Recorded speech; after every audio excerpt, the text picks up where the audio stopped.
Hello guys, in this tutorial we will take a look of StringBuilder class in Java. In the last tutorial we have seen the StringBuffer class. So it is same as a StringBuilder. So in the StringBuilder class it is used to create again mutable string. So StringBuilder class is same as a StringBuffer class except that it is non-synchronized and it is available since JDK 1.5. That is only the difference. So constructor structure is same whatever we have seen in the previous tutorial. StringBuilder, it will create the empty string and its capacity of string is 16 character. Next one, by using this we can initialize the string value. Third one, in place of string value you have to specify the capacity. Suppose the capacity is 16, then you can specify 16 character. If the capacity is more, you can specify that much character. Next one is StringBuilder append method.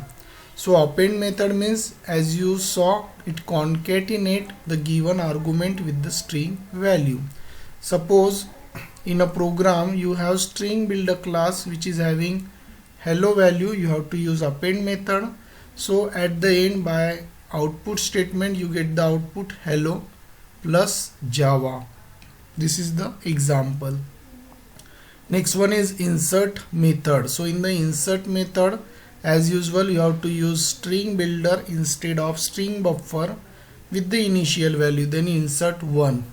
So in the first position onwards the Java is added. You see, first position onward Java is added, then rest of the characters are there.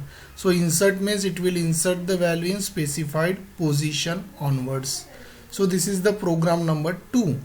Then we have to use replaced method. So how to use replace method? First you use StringBuilder and replace. So from 0, in 0th position H is there, and to represent number of character will be replaced. So H and E will be replaced, and in place of that we will get the Java. So Java, then remaining character LLO. So 0 means it indicates starting, and 2 number of character that will be replaced.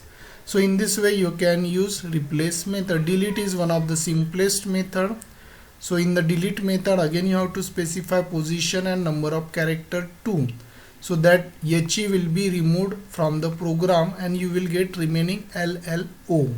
So this is the use of delete method. Reverse method, it will reverse the string value. So if you use the reverse method, that HELLO will be reversed. So OLLEH will be the output of the program. Next one is capacity method, that we have already seen. The default capacity is 16 if you use the StringBuffer default constructor, and it increase the capacity with the formula oldcapacity. Means if you put 17 character in the string value, then capacity will be automatically increase. It means 16 into 2, 16 is the old capacity, into 2 plus 2 is 34. So new capacity will be 34. Again if you enter 35th character, then your formula is 34 into 2 plus 2. So in this way automatically the number of character capacity is increased by the StringBuffer as well as StringBuilder class. Okay, it doesn't mean that if you have 16 character, it doesn't mean you cannot put the 17. If you put 17 by using this formula, the capacity will automatically increase in the program. So here we have the class, and as usual you have to create object, and you observe here we have created object with the default constructor. So default capacity is 16. Now we are adding the hello character. So we have added total 5 character in the string value. Then also our capacity is 16, and if you add more number of character, now here we got clear we have more than 16 character, this one plus originally hello. So we have more than 16. So what will be the next capacity? 16 into 2 plus 2. 16 into 2 is 32. 32 plus 2 is 34. So here your capacity formula will be like that, and you get the capacity 34. So in this way the capacity will automatically increase. Okay, So you can add any number of character once you declare the string builder default constructor.